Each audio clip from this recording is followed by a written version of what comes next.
Assalamualaikum warahmatullahi wabarakatuh. Salam sejahtera, Om Swastiastu, Namo Buddhaya, salam kebajikan. Halo KPTkers, selamat datang di podcastnya KPTK kembali.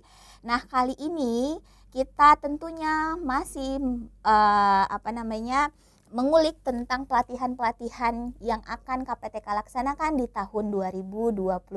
Nah, KPTker silakan nih melihat di YouTube podcast kami pelatihan-pelatihan apa saja sih yang akan dilaksanakan oleh KPTK di tahun 2023 ini. Nah, untuk sesi podcast kali ini KPTkers, kita akan membahas tentang pelatihan apa ya gitu. Kalau sebelum-sebelumnya sudah banyak pelatihan-pelatihan tentang kompetensi guru yang sudah kita bahas. Nah, kali ini menarik KPTkers. Ini tidak hanya untuk guru, tapi untuk apa? Ini jarang dilakukan oleh KPTK, tapi ini dicanangkan. Nah, untuk itu kita akan membahas lebih dalam, yaitu terkait pelatihan peningkatan kompetensi pengawas sekolah vokasi bidang KPTK. Jadi nih untuk para KPTkers yang yang karirnya nih di bidang pengawasan gitu ya, pengawas sekolah. Nah, untuk itu bagaimana sih pelatihan ini akan dilakukan oleh KPTK?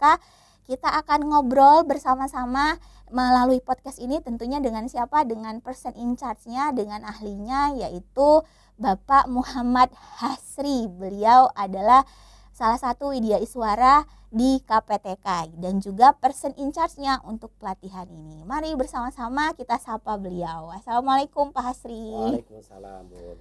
Tetap semangat ya Pak. Wah, ini Ya, pakai apa ini nih namanya? kopiah dari Aceh. Oh, kopi Aceh gitu ya.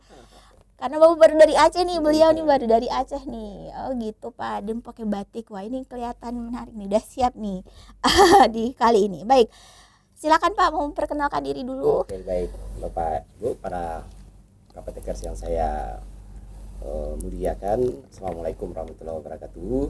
Saya Muhammad Hasri, widya iswara di BPP MPP KPTK. Sudah tahun ke-7 berada di BPP PMP KPTK. Sebelumnya saya 9 tahun sebagai widya iswara di LPMP Provinsi Sulawesi Selatan yang saat ini dikenal dengan Balai Besar Penjaminan Mutu Pendidikan. Kemudian sebelum di widya iswara di LPMP ketika itu saya juga adalah guru. Background saya adalah guru, 9 tahun mengajar di SMA Negeri 5 Makassar, sambil jalan bersama mengajar di SMK Kartika, kemudian malang melintang juga di beberapa perguruan tinggi sebelumnya. Kali ini kita sama-sama bertemu dalam sebuah diklat, dalam sebuah sosialisasi tentang diklat kepengawasan. Begitu Mbak.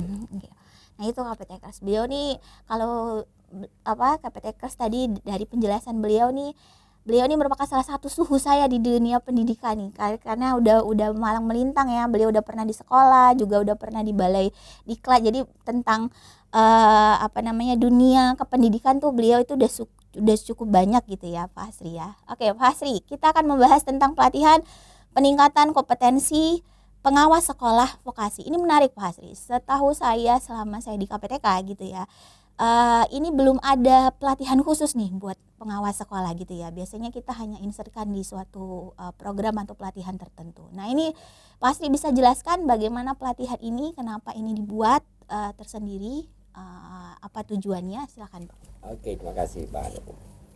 Benar Pak Nurul ya. Pelatihan yang spesifikasi tentang kepengawasan untuk lama banget ini kita tidak lakukan. Terakhir dulu dilakukan hanya dalam koridor sosialisasi kurikulum 2013 ya. Di tahun 2016 kalau saya tidak salah baru kita ketemu dengan pengawas, dan ketika itu isinya general. Kali ini kita akan melakukan sebuah diklat kepengawasan dengan lebih spesifik memanajemeni SMK. Dan di sana ada banyak hal yang sangat berbeda yang ada dengan sistem kepengawasan yang ada di SMA. Nah, fokus utama kita kali ini adalah bagaimana memberikan kompetensi kepada pengawas untuk bisa dia terampil melaksanakan tugasnya sebagai pengawas dalam hal untuk kepengawasan implementasi kurikulum Merdeka. Lalu kemudian yang kedua adalah menerapkan prinsip-prinsip coaching di dalam melakukan supervisi yang ada di satuan pendidikan. Nah, dalam hal ini pengawas sekolah yang datang di sekolah itu kan mitra dari satuan pendidikan. Bagaimana kita bisa menciptakan satu pengawas sekolah yang benar-benar merasa diri sejajar dengan guru dan kepala sekolah yang ada, bukan seorang pengawas sekolah yang datang ke sekolah seakan-akan dia memiliki derajat yang berbeda tinggi dibanding dengan satuan pendidikan. Dalam hal ini adalah prinsip-prinsip kesetaraan yang menjadi salah satu prinsip yang ada dalam coaching itu. Ini yang akan kita terapkan, yang akan kita berikan kompetensi ke pengawas itu. Nah, mereka nantinya memiliki kemampuan untuk melakukan supervisi pembelajaran yang bernuansa kevokasian, lalu kemudian supervisi manajemen satuan pendidikan untuk membimbing, menuntun satuan pendidikan untuk bisa menjalin komunikasi dengan industri, bisa dia satuan pendidikan itu dorong untuk bisa bermitra dengan industri dan menemukan akar permasalahan yang ada di satuan pendidikan, mengapa anak-anak kita itu tamat SMK konon kabarnya ada yang menjadi pengangguran. Tapi yang harus kita lakukan adalah proses berjalan, ditemukan akar masalah yang ada di satuan pendidikan, lalu kemudian dibawa bimbingan kepengawasan yang ada, menemukan solusinya, lalu kemudian mendampingi satuan pendidikan untuk bisa menghasilkan produk-produk yang ada.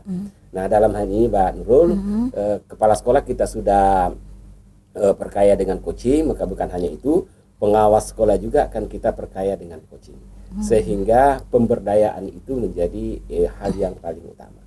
Kepengawasan dilakukan berbasiskan kebutuhan yang ada pada satuan pendidikan, sehingga tujuan-tujuan SMK itu bisa tercapai. Saya kira itu Mbak Nurul.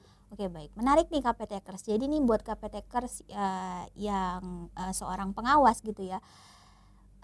Saya pikir Pak, di kurikulum Merdeka pengawas itu sekarang beda gitu ya. Beda konsepnya dengan pengawas zaman dulu ya. Jadi nih KPTekers nih mungkin banyak bertanya nih.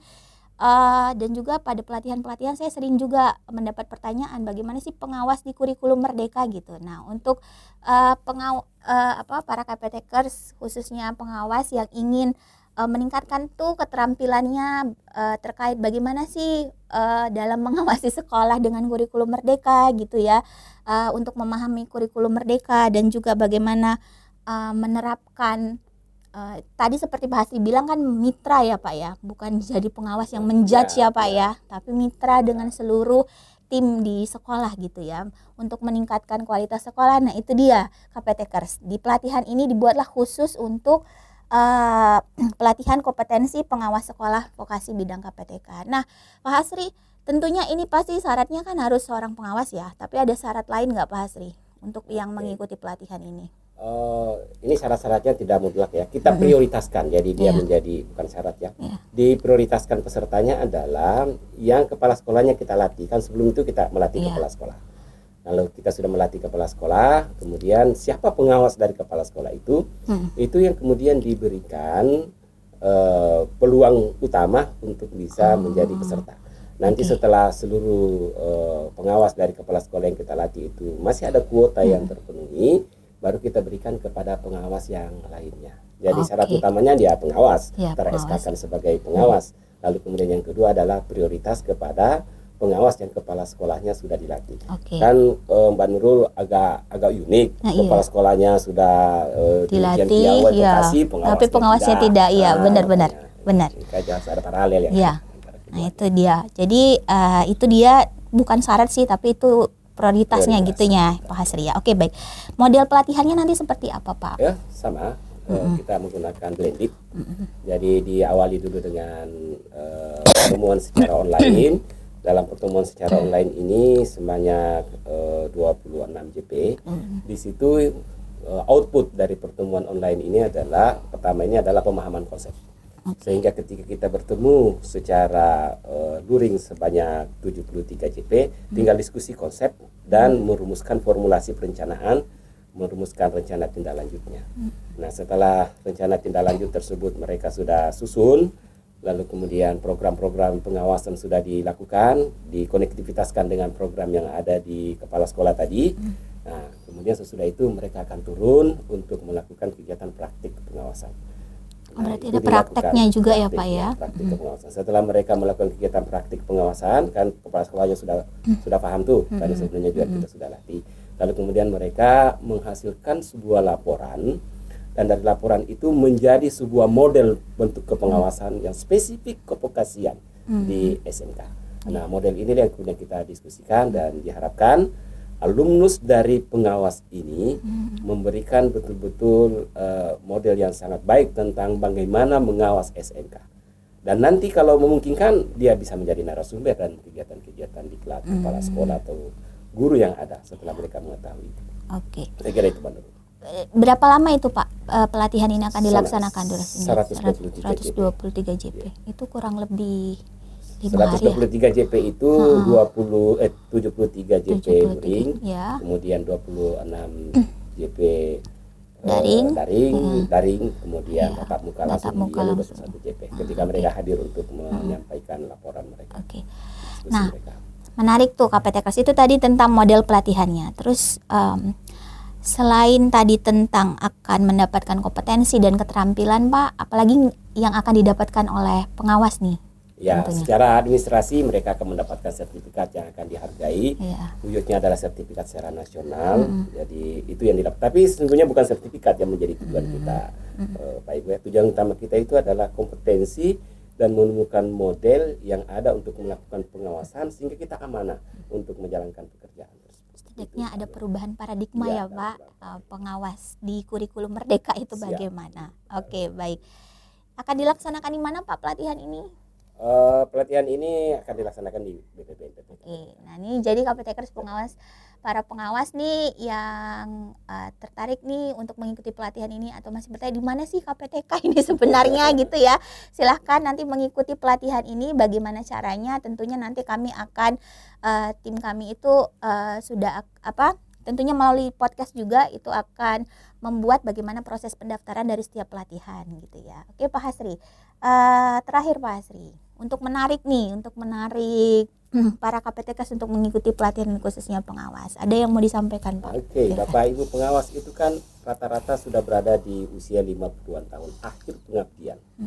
Maka tinggalkanlah jejak yang sangat positif dan model yang sangat baik untuk bisa ditiru oleh pengawas-pengawas berikutnya, agar supaya Anda meskipun nanti sudah purna bakti dari dunia PNS, Anda tetap memiliki karya yang sangat baik sebagai sebuah bentuk, sebagai sebuah model untuk melakukan kepengawasan di SMK dalam rangka mewujudkan kevokasian yang ada.